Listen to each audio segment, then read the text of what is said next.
कथा संचार चैनल के प्यारे सभी श्रोतागण को हमारा प्यार भरा नमस्कार। दोस्तों, आज की कहानी है संस्कारी बहू। अगर पसंद आए तो वीडियो को पूरा देखना, और हाँ दोस्तों, कहानी को लाइक करके चैनल को भी सब्सक्राइब कर दीजिएगा। तो चलिए दोस्तों, वीडियो को शुरू करते हैं। अरे रानी, और रानी, सो रही हो क्या अभी तक?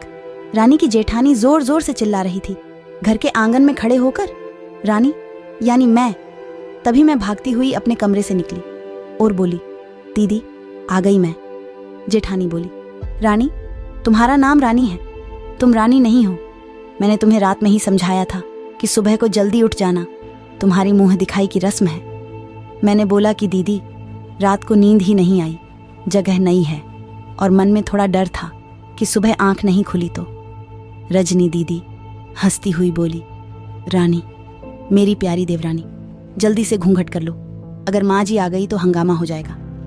मैंने घूंघट किया ही था, तभी माँ जी वहाँ आ गई और कड़कड़ाती आवाज़ में बोली, चलो अब क्या यही गपशप मारती रहोगी तुम दोनों। हमने चलना शुरू ही किया था, तभी माँ जी ने रजनी दीदी के कंधे पर हाथ रखा और बोली, पता है ना कहाँ से जाना है और कैसे जाना है? माँ जी ने बोला कि जब भी कोई बड़ा तुम्हारे सामने खड़ा हो तो हमेशा घूंघट में रहना, और कम से कम अपने बड़ों के सामने आना, और बिना घूंघट के तो कभी नहीं। रजनी दीदी कुछ बोली ही नहीं, बस अपना सर हिलाकर हाँ बोल दिया। मैंने भी बस अपना सर हाँ में हिलाया। माँ जी के जाने के बाद मैंने पूछा, रजनी दीदी आप तो स्कॉलर हो और इन सब चीज़ों को कैसे निभाते हो? रजनी दीदी मुस्कुराई और बोली कि मैं थारे जेठ जी से बहुत प्यार करती हूँ, इसलिए अभी तक चुपचाप सब चीज़ें निभा रही हूँ। मैं कुछ नहीं बोली और चुपचाप रजनी दीदी के साथ घर के बाहर वाले कमरे में जाकर बैठ गई। वहाँ पर एक पड़ोस की आंटी जी बैठी थी। वो बोली कि ये कैसे बहू आई है, ससुर जी सामने खड़े हैं और ये यहाँ बैठी है, मुझे कुछ समझ ही नहीं आया। मतलब रजनी दीदी बोली कि आंटी जी अभी नई बहू हैं, यहाँ के रीति रिवाज सीखने में थोड़ा समय लगेगा। रजनी दीदी मुझे वहाँ से उठाकर मेरे कमरे तक छोड़ कर गई। 6 महीने यूं ही छोटी छोटी चीज़ों में बीत गए। फिर एक दिन मैं राहुल के साथ साड़ी लेने गई। राहुल का फ़ोन आया और वो दुकान से बाहर बात करने चला गया। साड़ी की दुकान पर मैं बेधड़क होकर साड़ियाँ देख रही थी। तभी साथ में बैठे हुए अंकल जी खांसे 1 बार, फिर 2 बार, फिर 3 बार। मैंने साड़ी वाले भैया से बोला कि भैया इन अंकल जी को पानी दे दो, बहुत खांसी हो रही है इन्हें। अंकल जी भड़क उठे और बोले, क्या बदतमीज़ लड़की है, ये कुछ शर्म लिहाज है या नहीं इसे? दुकान पर हंगामा देख राहुल बाहर से भागकर अंदर आया और अंदर आते ही अंकल जी के पर छू कर बोले, मामा जी आप यहाँ? मैं घबरा के दुकान से बाहर निकाल आई, एक लंबा घूंघट करके गाड़ी में बैठ गई।